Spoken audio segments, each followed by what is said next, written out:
vean pues, porque yo hoy les quiero chismosear lo que se vivió en las diferentes salas, mejor dicho, acompáñenme que les voy a mostrar un poquitico. Les muestro un poquito de lo que se vivió en la sala 1, acompáñenme. También para aprender de todo cuando se presentas. Y acompáñenme a ver un poco acerca de la sala 2. Vamos.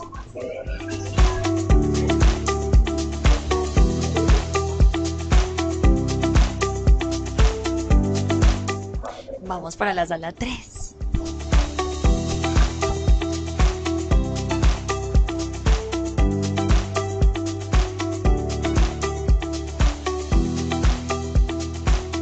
Y por aquí nos encontramos en la sala 4, donde se está tocando un tema súper importante, que es la ética y el humanismo en las organizaciones. Vamos a ver, acompáñenme.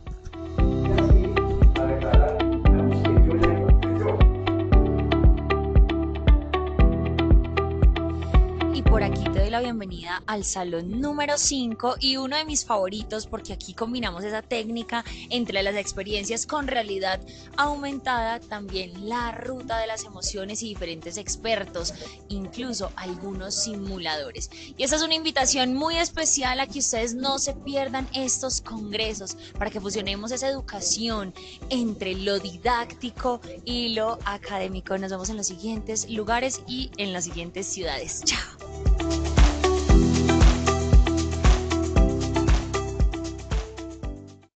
A todos nuestros participantes les enviamos un cordial saludo desde Positiva Compañía de Seguros y Positiva Educa.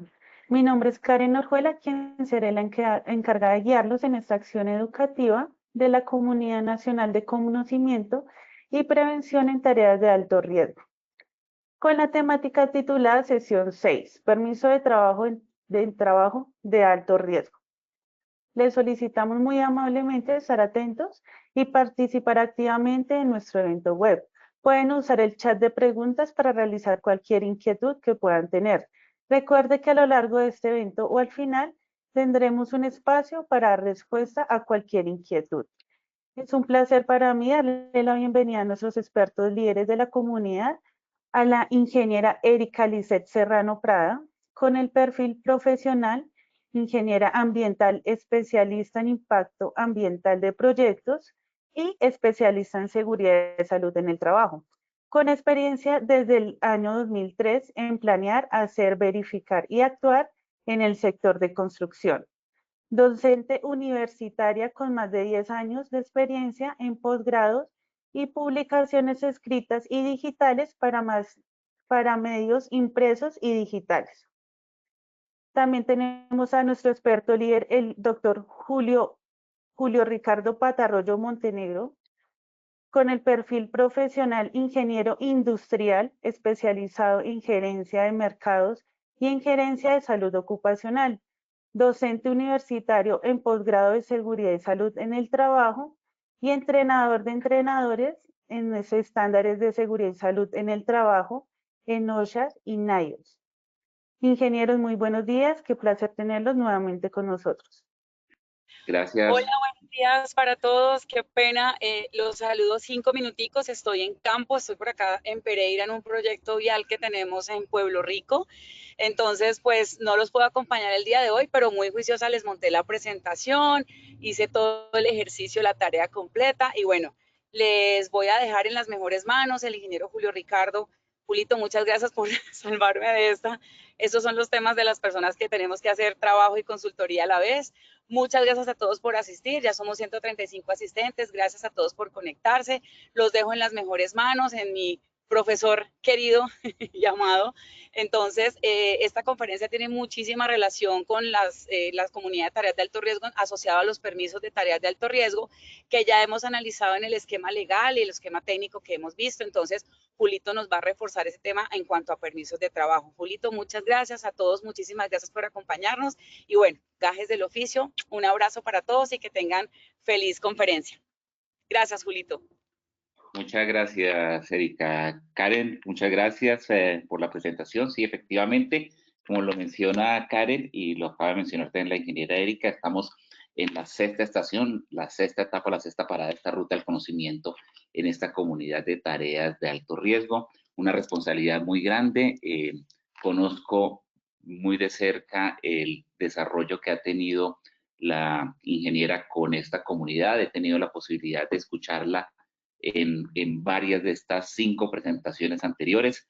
Entonces esperamos que esta responsabilidad que me ha asignado el día de hoy pues quede a la altura, que sigamos la misma línea de presentación a la cual están acostumbrados. Igualmente está abierto el cuadro de preguntas, de inquietudes, para que coloquen allí sus comentarios, sus reflexiones.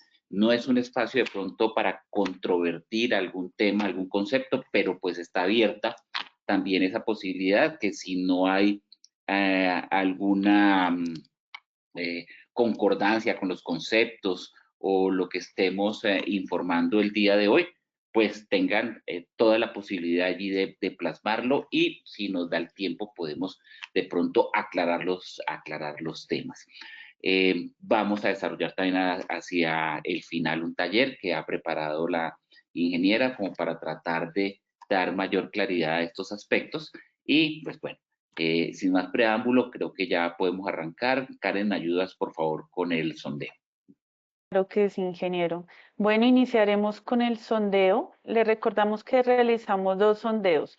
Uno durante el evento al inicio, con el objetivo de evaluar el conocimiento previo de los participantes, y uno al final para validar lo aprendido. Vamos a iniciar con nuestro sondeo. Primera pregunta. Según la resolución 4272, ¿quién debe firmar un permiso de trabajo en alturas? A. Coordinador de trabajo en alturas. B. Responsable de autorizar el trabajo. C. Responsable de planear del plan de emergencias. Y D. Los trabajadores. E. Todas las anteriores. Tenemos 15 segundos para responder. Bueno, el resultado de nuestra primera pregunta es A. Coordinador de trabajo en alturas con el 45%. B. Responsable de autorizar el trabajo con el 12%. C. El responsable del plan de emergencias con el 7%. D. Los trabajadores con el 0%. Y E. Todas las anteriores con el 37%. Seguimos con nuestra segunda pregunta. Según la resolución 491, ¿quién debe firmar un permiso de trabajo en espacios confinados? A. Los trabajadores.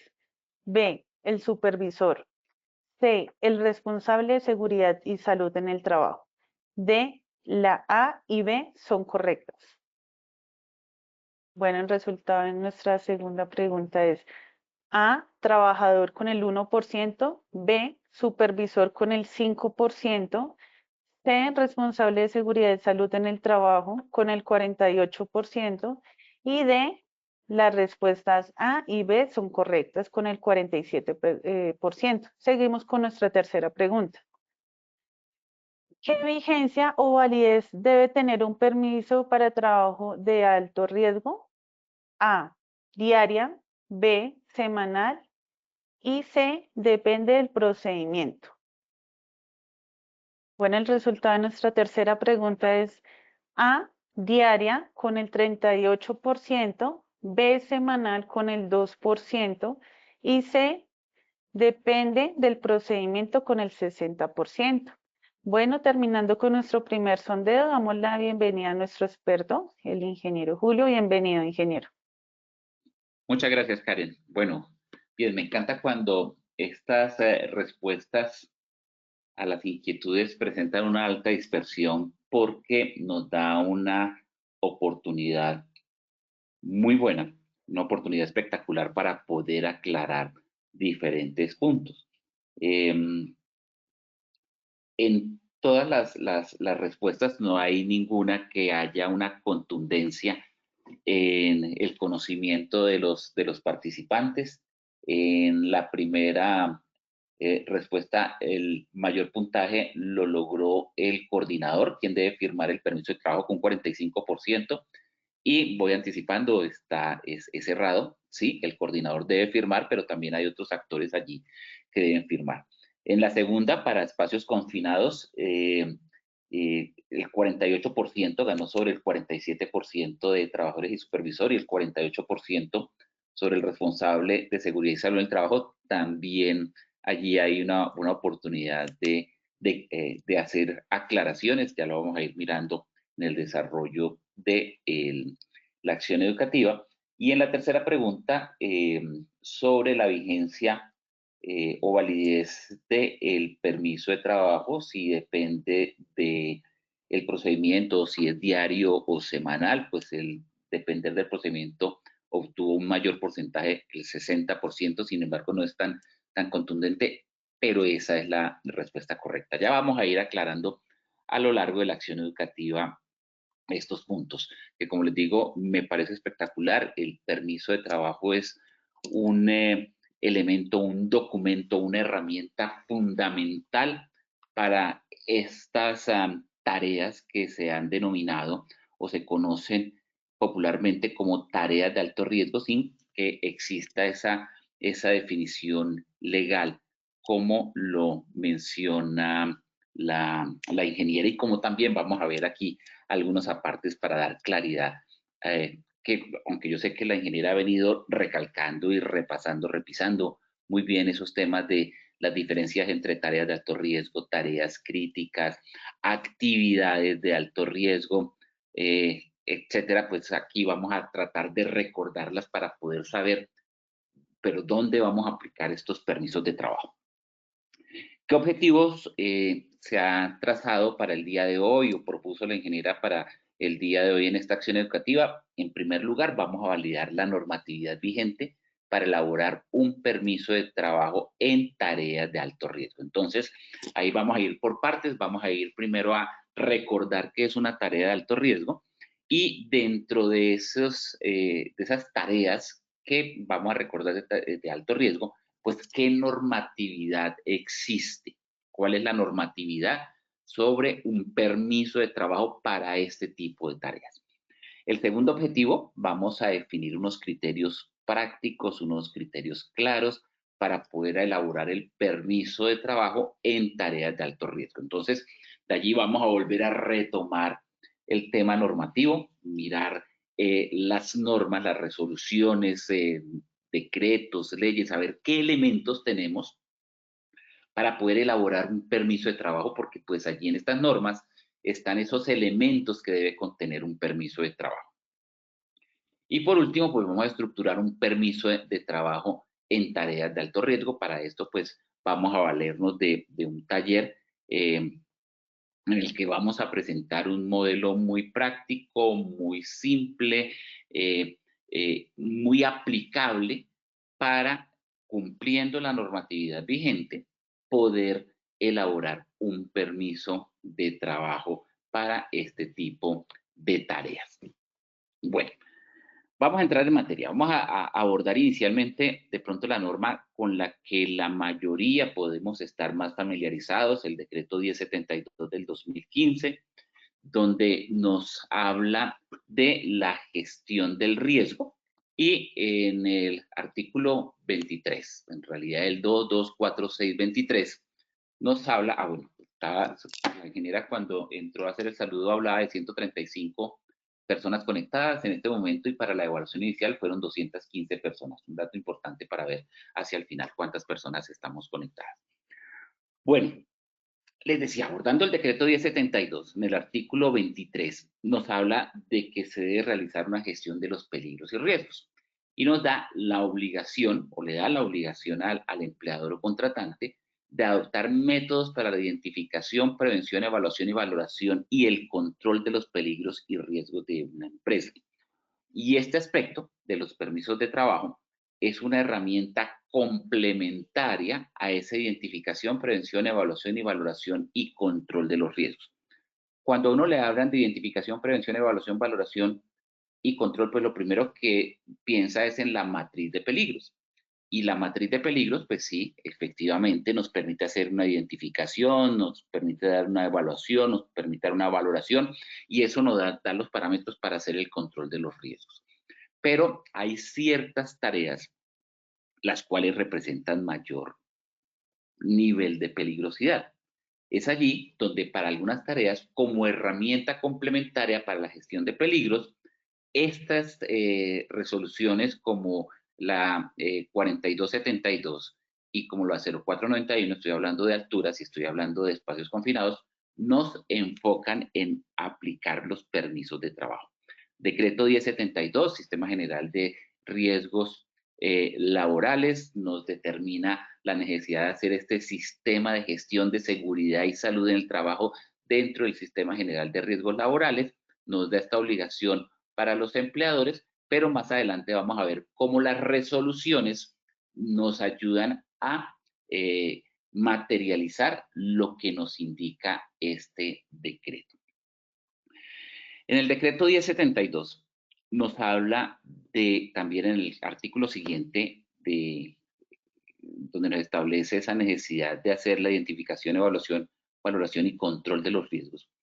Nos dice que debemos aplicar medidas de prevención y control y que deben adoptarse con base en el análisis de pertinencia, teniendo en cuenta un sistema de jerarquización que nos dice inicialmente que primero está la eliminación, que segundo está la sustitución, que tercero están los controles de ingeniería, que cuarto están los controles administrativos y quinto están los elementos de protección personal.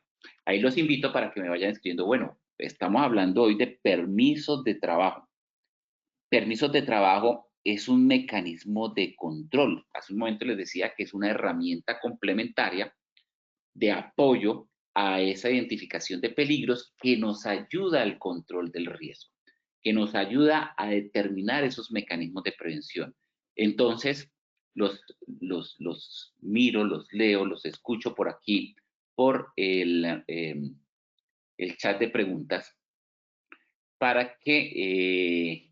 y aquí ya me saludó, buenos días, docente, patrullero Cardona, bienvenido Jefferson Cardona aquí a esta acción educativa. Los invito a que me escriban aquí por el cuadro de preguntas, por el enlace de preguntas,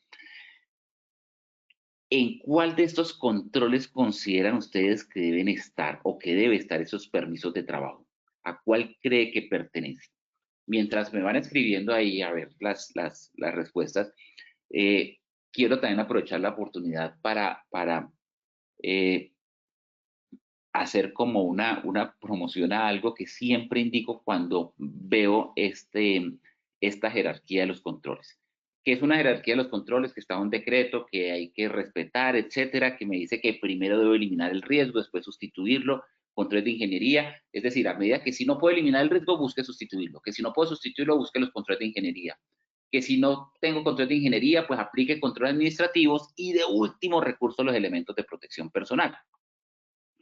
Y pues considero, y es una apreciación muy particular y en otros momentos estará abierto a la discusión, que en realidad la jerarquía de los controles es inversa. ¿A qué me refiero? A que si se está haciendo un permiso de trabajo, usted lo primero que mira, o de los primeros aspectos que mira en el permiso de trabajo es la existencia de los elementos de protección personal. Usted no está mirando si el riesgo se eliminó, se sustituyó, si tiene control de ingeniería, si no tiene los elementos de protección personal. Y si usted, a pesar de que no haya eliminado el riesgo, no lo haya sustituido, no tiene control de ingeniería, tiene los elementos de protección personal, pues habilita el trabajo o da el permiso para el trabajo. Por lo tanto, en mi consideración, en mi reflexión, lo más importante o el primero que debe haber en esa jerarquía de los controles es el elemento de protección personal. Pero bueno, como les digo, está abierta a las inquietudes y a las reflexiones. Bueno, por aquí no veo aún respuestas para ver ustedes qué opinan, si este permiso de trabajo, ¿a cuál de estos controles? Con el permiso de trabajo eliminamos el riesgo, sustituimos el riesgo, el permiso de trabajo en control de ingeniería, hace parte de un complemento de los elementos de protección personal o es un control administrativo. Bueno, ahí vamos a ir mirándolo. Aquí nos dice primero EPP, Jairo Hernán Collazos, correcto, estamos totalmente de acuerdo. Uno lo primero que mira son los elementos de protección personal. Orlando Rodríguez dice controles administrativos, muy bien Orlando, por ahí va a ser el tema. Buenos días, doctor. Kelly Johanna Montenegro, buenos días, doctor. En los controles administrativos, muy bien, Kelly Johanna. Buenos días, María Yasnit. Los permisos de trabajo pertenecen a controles administrativos. Muy bien, hay una gran mayoría que nos dice que son controles administrativos. También Hermes Alexander. Correcto, controles administrativos, Diego Delgado. Perfecto. Efectivamente, son controles administrativos y estos sí están definidos en el mismo artículo del decreto de 72, en el 224624, cuando nos habla de esa jerarquía de los controles, cuando llegamos al cuarto elemento, aquí lo vemos de cuarta línea, los controles administrativos, dice que son medidas que tienen como fin reducir el tiempo de exposición al peligro, tales como la rotación del personal, cambio en la duración del tipo de jornada de trabajo. También incluye la señalización, la advertencia, demarcación de zonas de riesgo, muchos de estos que lo volvemos a retomar en la resolución 4272 de trabajo en alturas, la implementación de sistemas de alarma, el diseño e implementación de procedimientos de trabajo seguro, controles de acceso, permisos de trabajo literal, está allí definido, entre otros. Entonces, efectivamente, permisos de trabajo hace parte de los controles administrativos.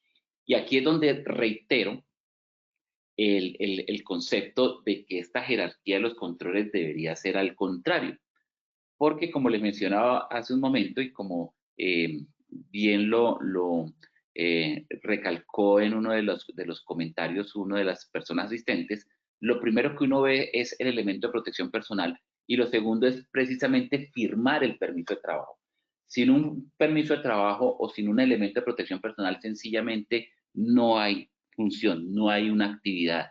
Así el riesgo no se haya eliminado, así el riesgo no se haya sustituido o así no haya un control de ingeniería, sin controles administrativos como el permiso de trabajo o un elemento de protección personal, no hay labor. Entonces, lo primero que uno hace es mirar si la persona cumple con determinados requisitos, si tiene el elemento de protección personal y si el permiso está firmado.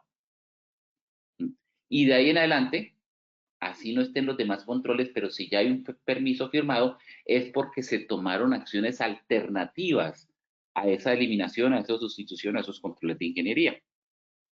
Entonces, en mi concepto, es una pirámide, es una jerarquía que en primer lugar deberían estar los controles administrativos y los elementos de protección personal, y de ahí sí mirar.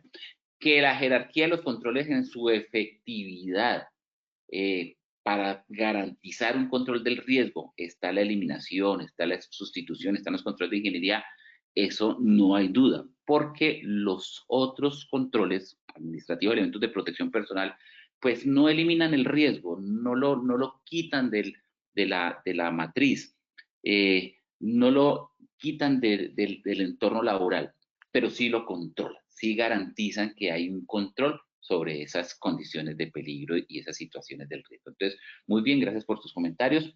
Es un control administrativo. Vamos a enfocarnos entonces en los permisos de trabajo en las tareas de alto riesgo. Para esto, pues, esto ya la ingeniera seguramente lo ha mostrado en otras oportunidades. Siempre hay una duda sobre cuáles son las tareas de alto riesgo. Vamos a hablar de permisos de trabajo en tareas de alto riesgo, pero pues debemos decir, venga, pero ¿cuáles son las tareas de alto riesgo? Porque no hay una definición legal. Las normas colombianas no tienen una definición legal.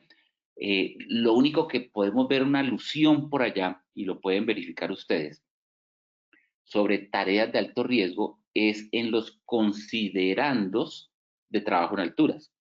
Ni siquiera en el cuerpo de la resolución sino en los considerandos. Y recordemos que de todas maneras los considerandos hace parte de la resolución. Y en los considerandos dice por ahí algo así, palabras más, palabras menos, que considerando que el trabajo en alturas en Colombia es considerada una tarea de alto riesgo porque representa una alta probabilidad de accidentes durante la realización de la tarea.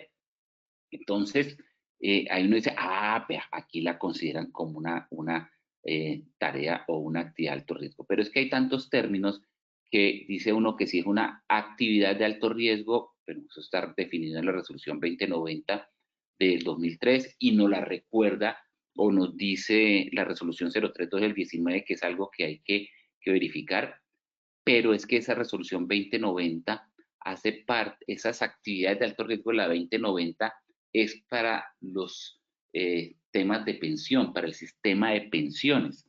No es para una clasificación de una actividad desde su nivel de riesgo.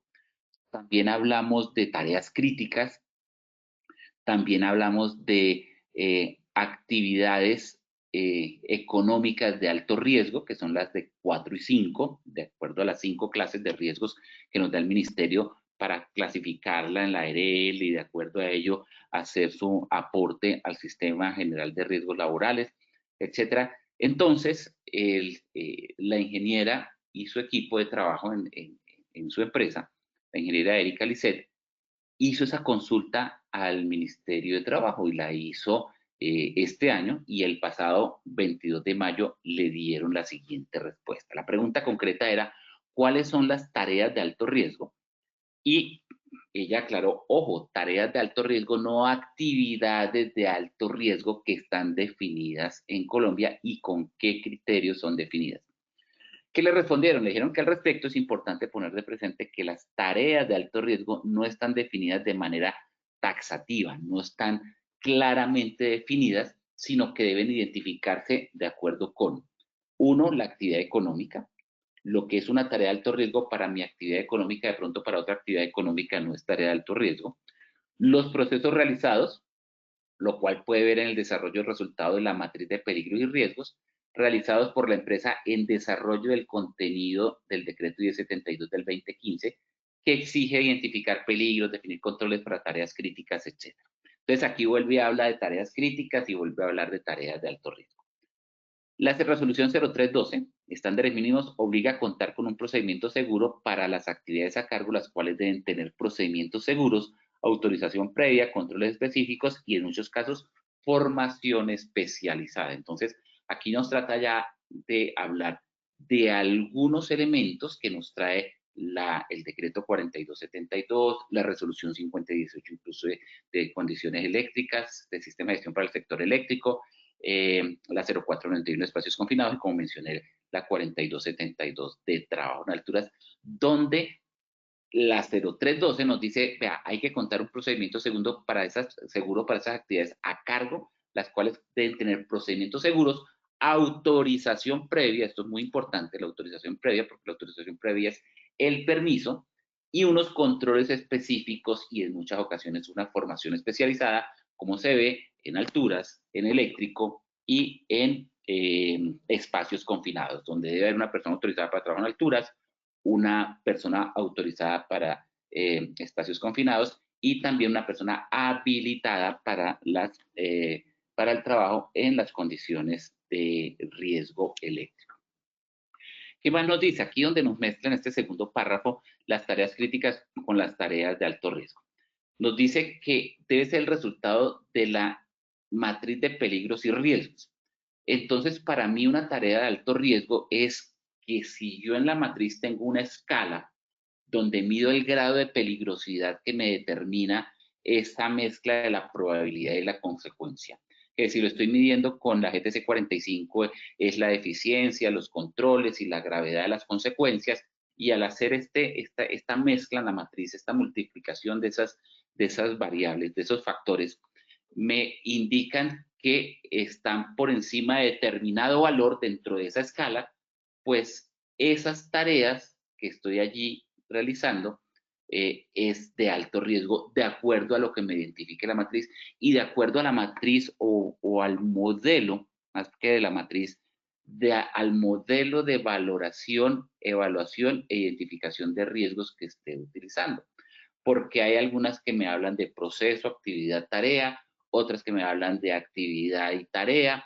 Entonces, al final, dependiendo de cómo yo clasifique mi proceso, mis actividades y mis tareas, pues allí determino si la tarea que estoy analizando es de alto riesgo o no, porque así me lo dio mi escala en la cual estoy haciendo la valoración del riesgo. Eso es palabras más, palabras menos, lo que me está dando de respuesta el ministerio. Es decir, me dejó o dejó a las personas que hicieron esta consulta a que dependiendo de lo que ellos analizaran en su matriz de peligros, determinaran qué era tarea de alto riesgo y qué no era de tarea de alto riesgo. Sin embargo, continuó diciendo que las ARL reconocen frecuentemente como tareas de alto riesgo y le dio una lista de 2, 4, 6, 8, 10 tareas.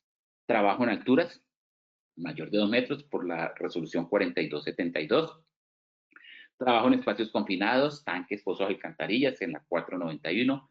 Manejo de sustancias químicas peligrosas, trabajo con riesgo eléctrico, reglamentado el sistema de gestión de la resolución 5018. Trabajos con maquinaria en movimiento, trabajos en caliente, como soldadura y oxicorte, diferente al trabajo en caliente con redes vivas para el sector eléctrico, soldadura y oxicorte.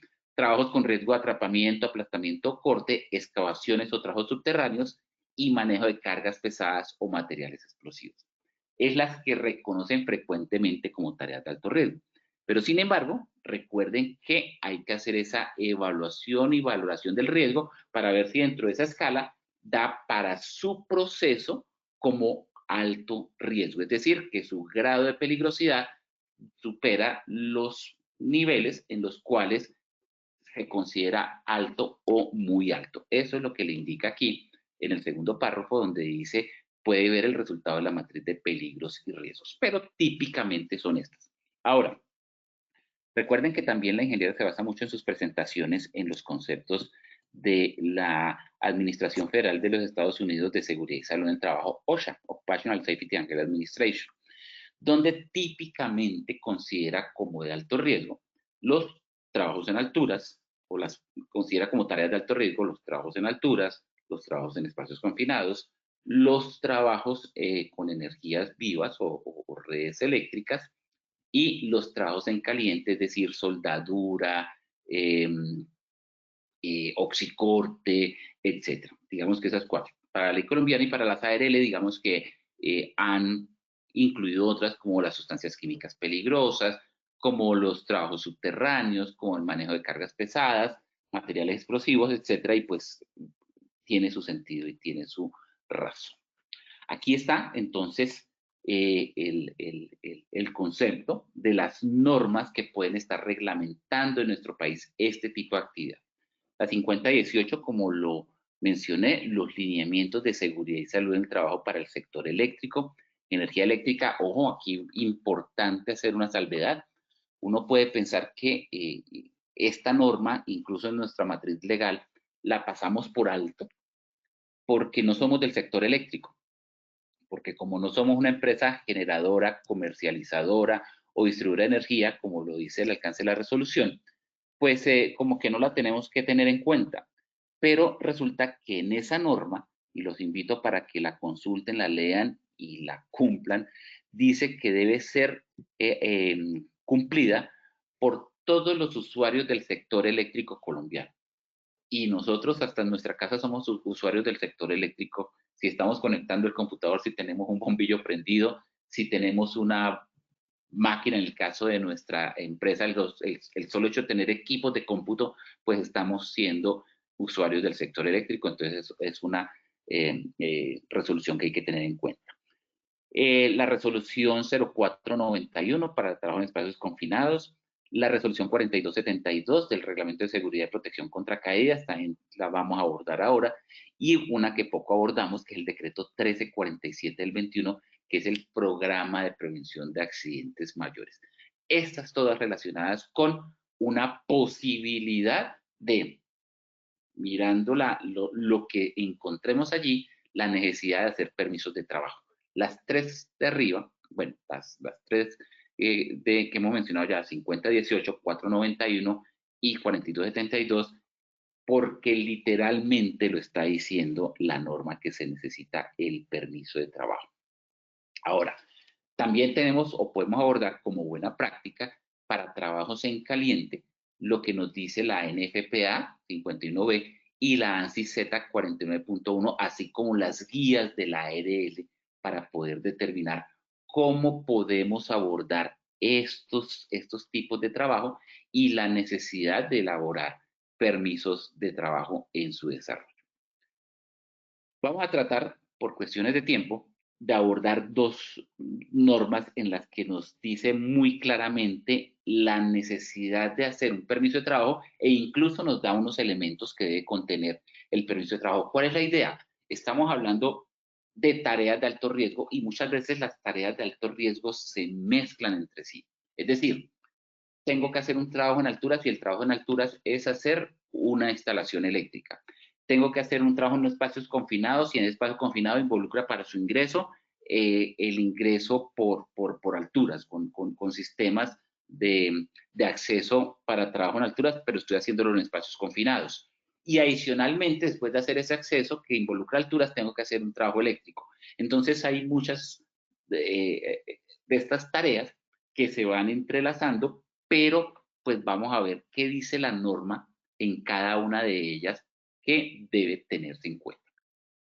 Para espacios confinados, nos dice que el artículo 17 nos habla de permiso de trabajo en espacios confinados y nos dice que el empleador contratante deberá, es una obligación, es un requerimiento, se debe implementar un procedimiento para los permisos previo al inicio del trabajo en espacios confinados. Entonces, ojo con este requerimiento, no solamente se debe hacer el permiso de trabajo, que equivale a un formato que se establezca, sino también se debe establecer un procedimiento para ese permiso de trabajo.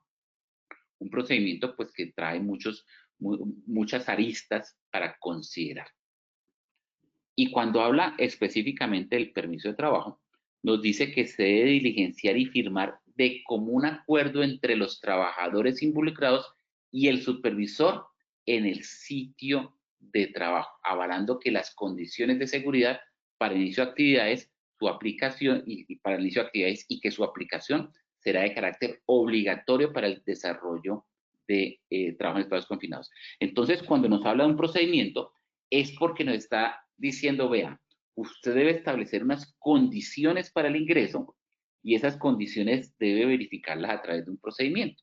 Y al final, en el permiso de trabajo, el trabajador involucrado, el entrante, el ayudante de entrada, las diferentes personas involucradas, porque no solamente el trabajador involucrado, cuando habla de trabajador involucrado no solamente hace referencia al entrante, también hay personal de emergencias, también hay ayudante o supervisor de entrada y supervisor del trabajo. Entonces, esas son las personas que deben firmar, avalar las condiciones a través de la firma de un permiso de trabajo. Indica que esas firmas deben ser, o las personas que firman, el trabajador, los trabajadores y el supervisor son las personas que avalan dicho permiso. En la 4272 hablan de suscribir el permiso, aquí hablan de avalar dicho permiso, que en términos prácticos termina siendo lo mismo. Entonces, en esa pregunta donde decía, la segunda pregunta, según la resolución 0491, ¿quién debía firmar el permiso? Si los trabajadores, el supervisor, el responsable de seguridad y salud en trabajo y A y B, que significaba trabajadores supervisores. Vea que la respuesta correcta es la D, que deben firmarlos tanto trabajadores como supervisor. Aquí, en la resolución 0491, no está involucrando en la firma al supervisor de seguridad y salud, o al responsable, perdón, de seguridad y salud en el trabajo.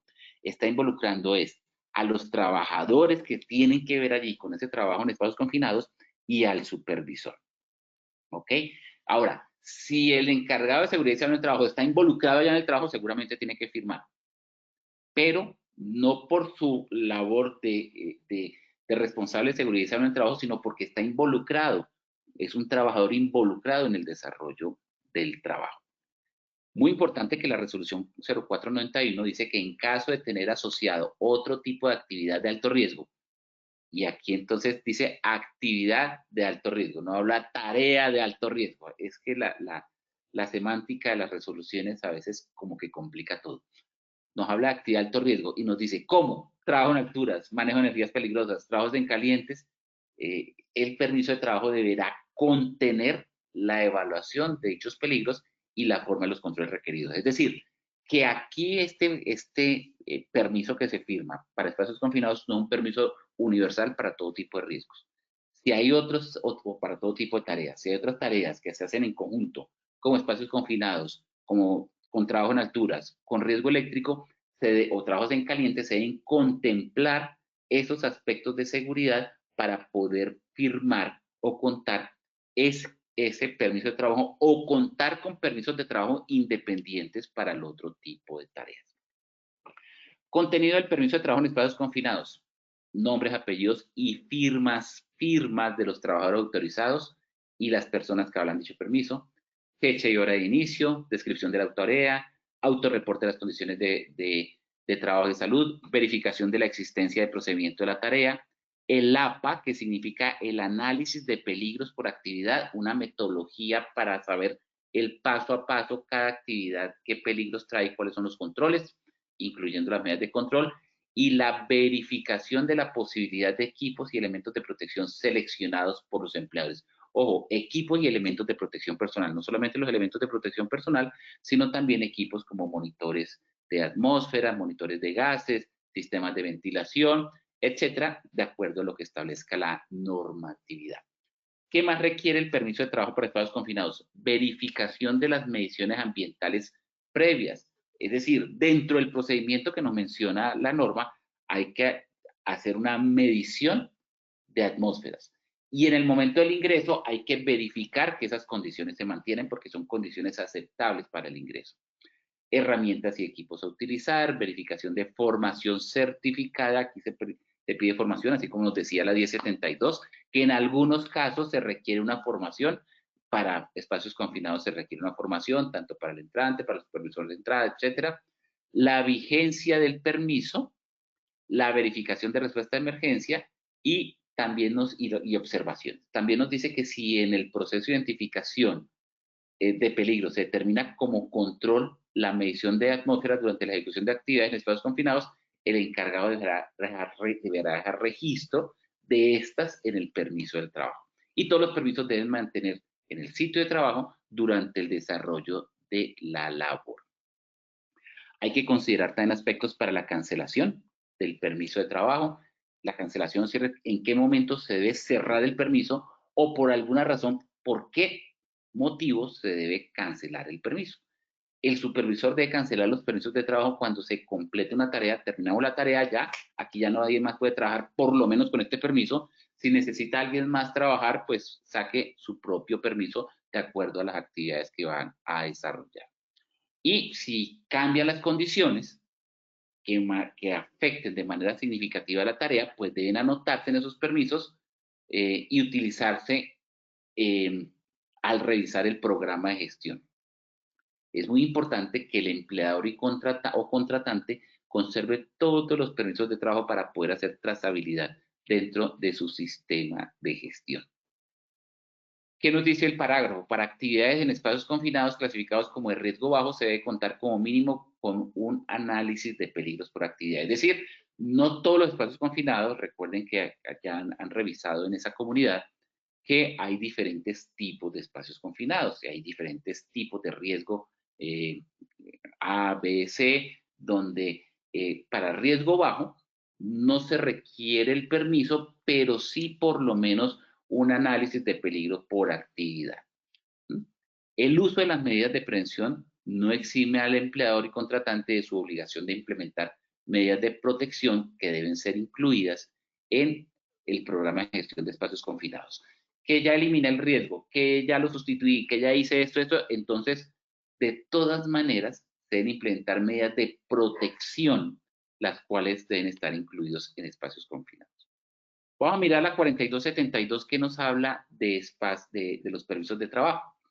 En el artículo 15 nos dice que permiso de trabajo debe obedecer a una acción planificada. En la 4272 nos dice que debe obedecer a un procedimiento. Perdón, la 0491 de espacios confinados nos dice que debe obedecer a un procedimiento. En alturas nos dice que debe obedecer a una acción planificada, organizada y ejecutada por los trabajadores autorizados y reflejada en controles administrativos, como ya quedó claro, como el permiso de trabajo en alturas y sus anexos. ¿Cuáles son los anexos del permiso? Pues lo menciona más adelante, los ATS, los AROS y la misma análisis de peligros por actividad. Debe implementar un procedimiento para los permisos de trabajo, así como para espacios confinados, previo al inicio del trabajo en alturas. Y dice, vea, siempre Siempre que un trabajador ingresa a una zona de peligro en alturas, debe, primero, estar autorizado. ¿Qué lo autoriza? El curso que realiza como persona autorizada para trabajo en alturas. Estar avalado a través del permiso de trabajo, es decir, haber firmado un permiso de trabajo, que ya vamos a ver quiénes lo firman. Estar acompañado de una lista de chequeo. No solamente es un análisis de seguridad en el trabajo, una ATS, sino también una lista de chequeo. Y debe prestar especial atención cuando haya bordes vacíos, es decir, no haya barandas, sistemas de control de acceso, demarcación, barreras físicas, etcétera, que no cumplan con los aspectos que están en esta resolución. Nos dice también la resolución 4272 sobre permisos, que debe tener en cuenta las medidas para garantizar que se tenga una distancia segura entre el trabajo y líneas y equipos energizados, que se encuentre con los elementos de protección necesaria acorde al nivel de riesgo. Igualmente, que debe tener en cuenta el análisis de los demás riesgos de trabajo, no solamente los relacionados con alturas, sino los demás riesgos de trabajo, y para eso se utiliza cualquier metodología que allí menciona ARO, ATS o cualquier otra que sea, que pueda indicar el paso a paso de los riesgos, el paso a paso de las tareas o actividades, cuáles son los riesgos que están allí en cada uno de los pasos y cuáles son los controles para cada una de esas condiciones de peligro y riesgo que se presentan en cada uno de los pasos. Eso en términos prácticos y en resumen es un ATS o un ARO. La resolución 4272 también nos dice que el procedimiento debe contemplar los mecanismos de revalidación. ¿Cómo puedo prolongar un permiso de trabajo? ¿O cómo hago cuando hay un cambio de turno? Porque cuando hay un cambio de turno hay unas personas diferentes. Cuando hay un cambio de coordinador, pues es otro firmante. Entonces, puedo utilizar el mismo, tengo que firmar otro, tengo que dejar un espacio para que vengan los nuevos trabajadores y también firmen en esa continuidad. Eso es lo que se debe establecer en ese procedimiento. Cuando cambian los trabajadores autorizados, cuando cambian las autoridades que son las que firman como la persona encargada de ejecutar la tarea, o de la zona o el área o sección donde se está realizando la tarea, o cuando han cambiado las condiciones iniciales de trabajo. ¿Qué se hace? Se cierra ese, se cancela y se hace uno nuevo, o dentro del procedimiento se establecen los mecanismos para mantener el permiso vigente. El procedimiento, además de contemplar la cancelación y suspensión del cierre del mismo, por qué motivo se debe cancelar o se debe suspender y quién tiene la autoridad para hacerlo, contemplar las responsabilidades de contratante y contratistas cuando no lo hace una persona encargada de la empresa, sino cuando el trabajo en alturas lo está haciendo un contratista. También se deben implementar estrategias, medios o mecanismos técnicos o tecnológicos que considere pertinentes cuando se incumplen los trabajos. El coordinador podrá obrar como trabajador autorizado. Esto es algo que ya se conoce y lo ya hemos dicho, siempre y cuando pues no pierde su rol de coordinador, pero sí debe tener vigente el rol de trabajador autorizado a través de los mecanismos que establece la ley. Y que el permiso de trabajo en alturas debe ser diligenciado por el trabajador, por el empleador, y debe ser revisado y suscrito, firmado por el coordinador de trabajo en alturas. Aquí también nos da una amplia lista del contenido del permiso de trabajo. Nombre de los trabajadores, tipo de trabajo, altura aproximada, fecha de hora de inicio, verificación de la afiliación vigente a la Seguridad Social, requisitos del trabajador como los requerimientos de aptitud médica, descripción del procedimiento de la tarea, las medidas de prevención contra caídas, los equipos que va a utilizar, la verificación de los puntos de anclaje, los sistemas de restricción si los va a utilizar, los elementos de protección personal, las herramientas, la constancia de capacitación y observaciones. Y en la parte de firma, recuerden que en espacios confinados nos decía que debe ser firmado por los trabajadores involucrados y por el supervisor.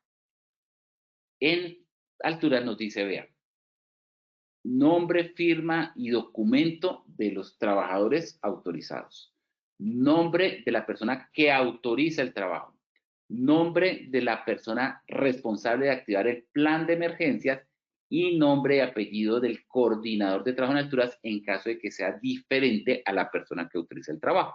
Porque la persona que autoriza el trabajo puede ser el ingeniero residente, el director de obra, el supervisor del área, porque es su área y la seguridad es su responsabilidad.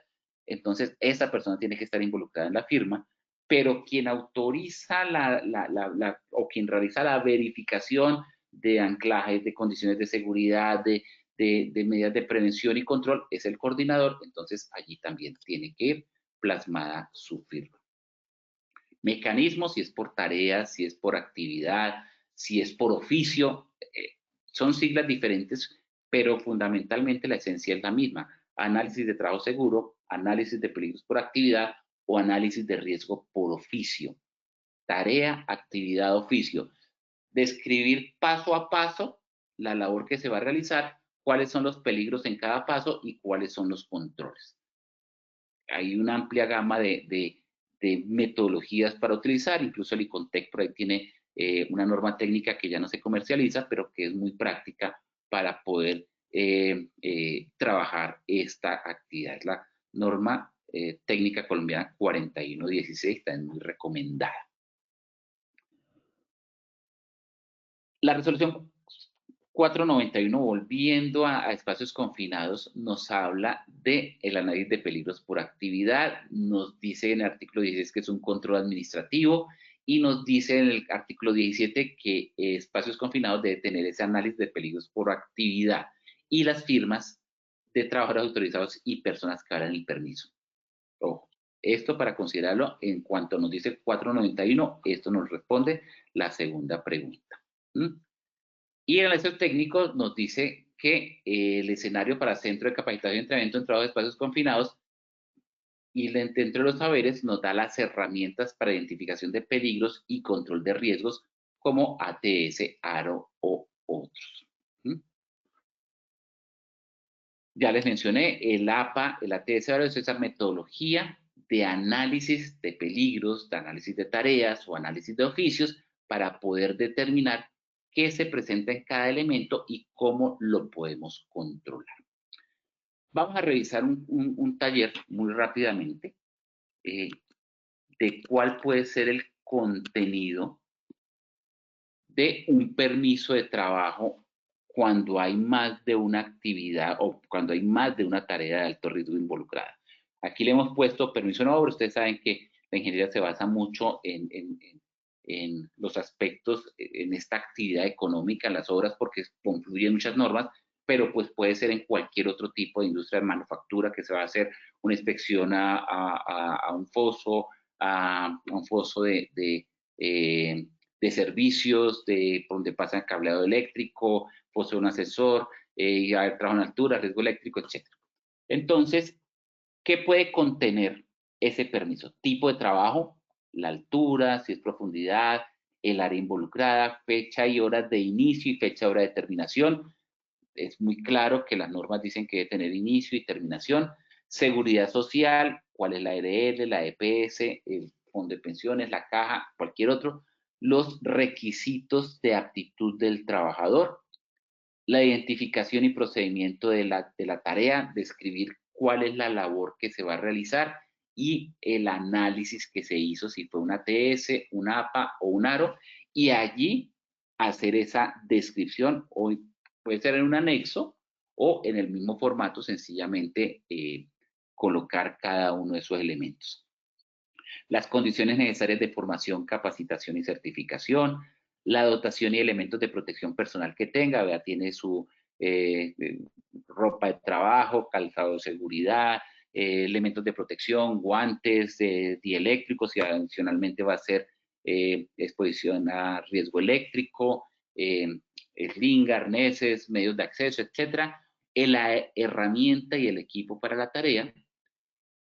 ¿Cuál es el proceso de respuesta de emergencias? Si está activo un plan de emergencias, ver anexo 1, plan de emergencias, y ese es un documento anexo entonces al permiso de trabajo. La identificación y análisis de otras tareas o riesgos que están presentes. Vea, también va a haber un riesgo biológico, porque es que allá arriba van a haber unas, o allá abajo, ahí pueden haber roedores, pueden haber insectos, pueden haber abejas, si estamos hablando del acceso a una torre, etcétera. Entonces, debe haber allí contemplar esos elementos. La actividad o tarea a realizar, la descripción del peligro y el control de los riesgos. Y por último, las firmas.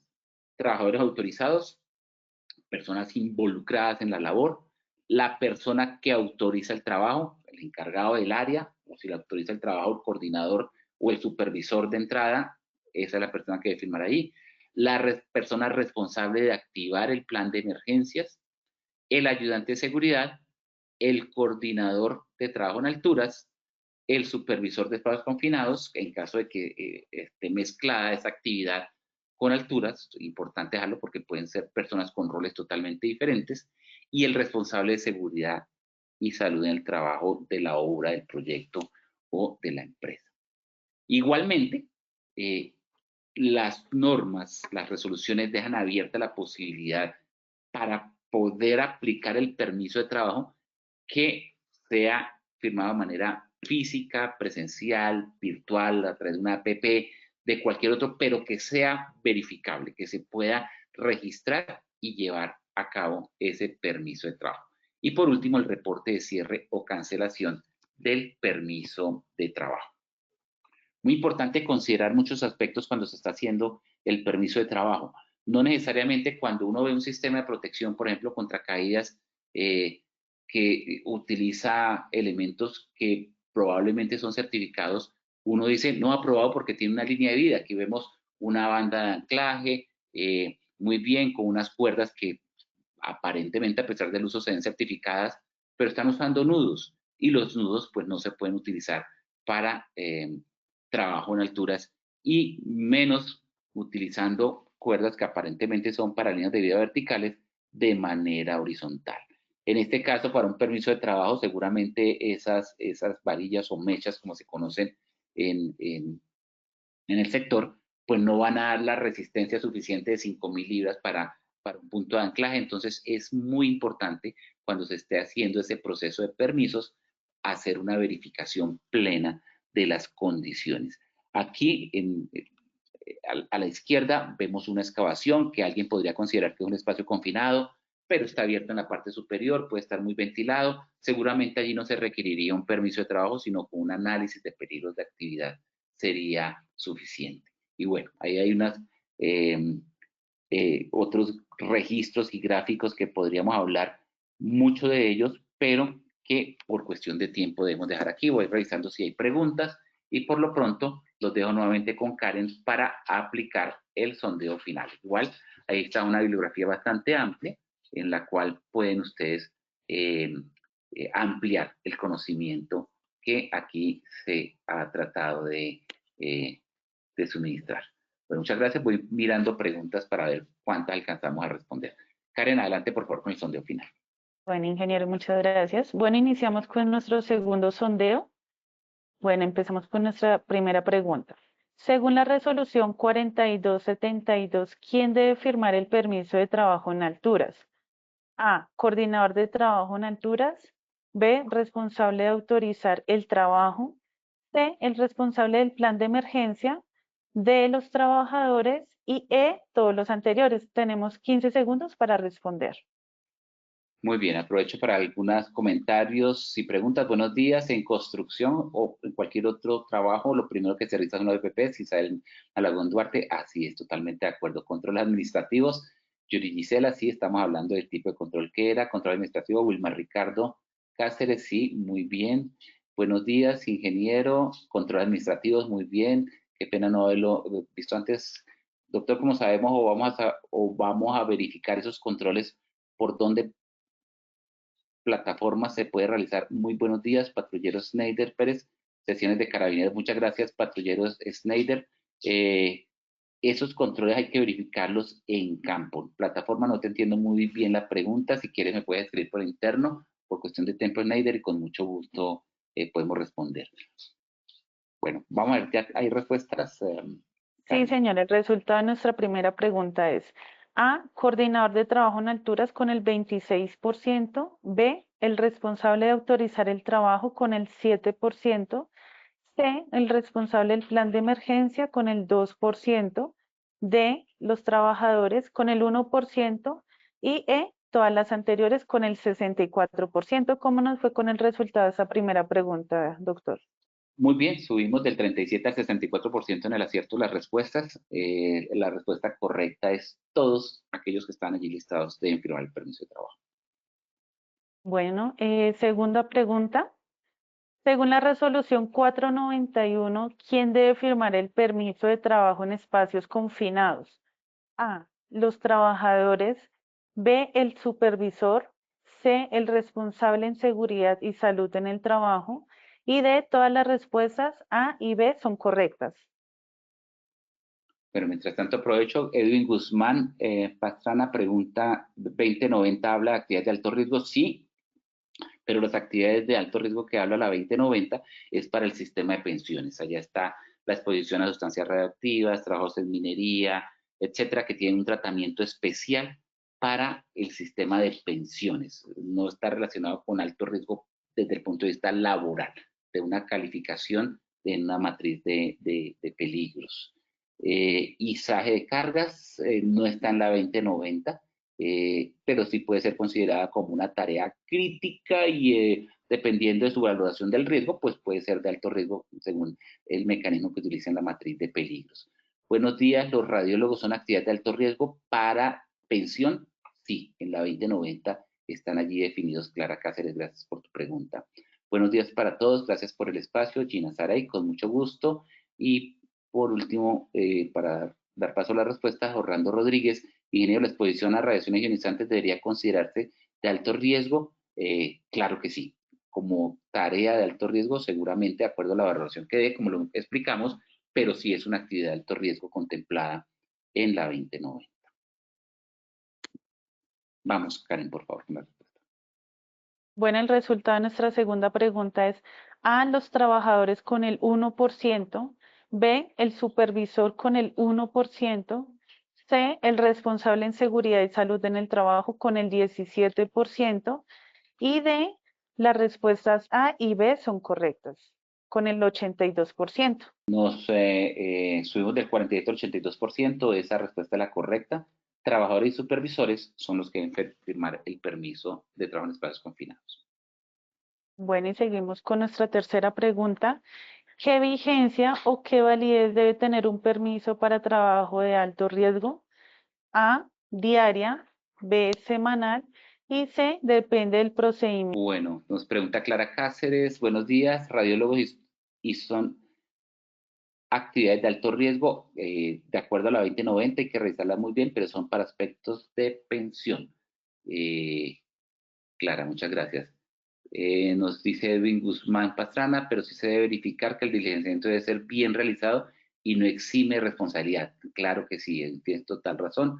Eso no exime la responsabilidad y hay que verificar que esté bien diligenciado. Y Sandra Carrillo nos dice, ¿se va a hacer otro permiso de tareas de alto riesgo para cada tarea, aun cuando se realice en conjunto? No, sí están contempladas todas las condiciones y aspectos normativos y las condiciones de riesgo que hay que contemplar en cada una de las actividades, de las tareas, y se identifican los controles y se verifican, puede utilizarse uno solo.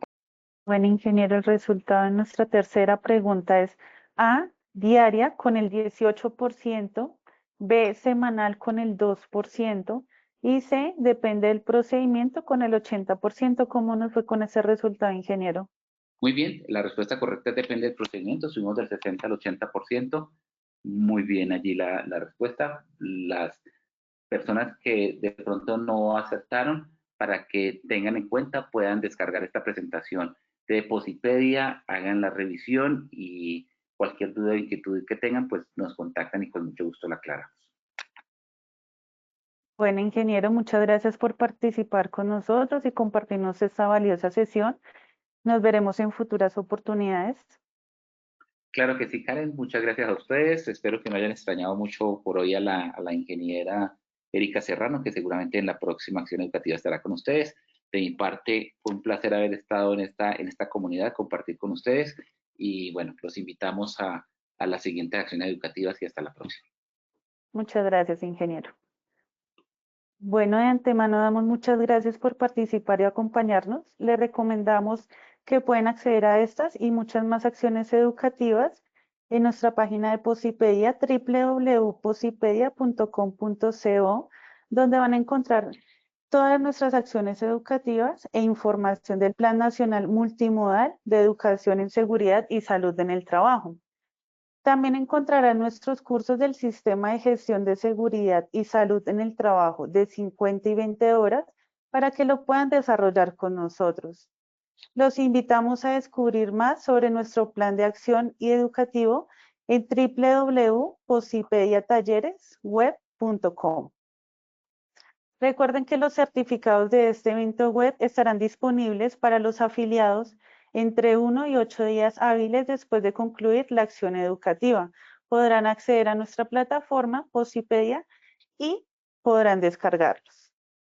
Y por último, los invitamos a los habitantes del Huila a participar en nuestro tercer Congreso Nacional de Salud Psicosocial y Cultura Humana para la Transformación Empresarial de 8 a.m. a 5 p.m. en el Hotel Chicalá. No te pierdas esta acción educativa, no tiene ningún costo y el certificado es para todos los afiliados. Y los dejamos con el siguiente video. Que tengan un excelente día. Muchas gracias por participar. Positiva Compañía de Seguros te invita a vivir una experiencia única en el Hub de Innovación en Educación Inmersiva. Podrás capacitarte de forma gratuita usando simuladores de realidad virtual para enfrentar situaciones como trabajo en alturas, espacios confinados, manejo de extintores, seguridad vial y mucho más, todo en un entorno seguro y controlado. Esta formación está dirigida a trabajadores, directivos, responsables de SST y profesionales que quieran fortalecer sus habilidades y contribuir a una cultura de prevención moderna y efectiva. Podrás participar de manera individual o reservar el espacio exclusivamente para tu empresa. Escanea el QR que aparece en pantalla o copia el link que dejamos en la sección de preguntas. No te lo pierdas.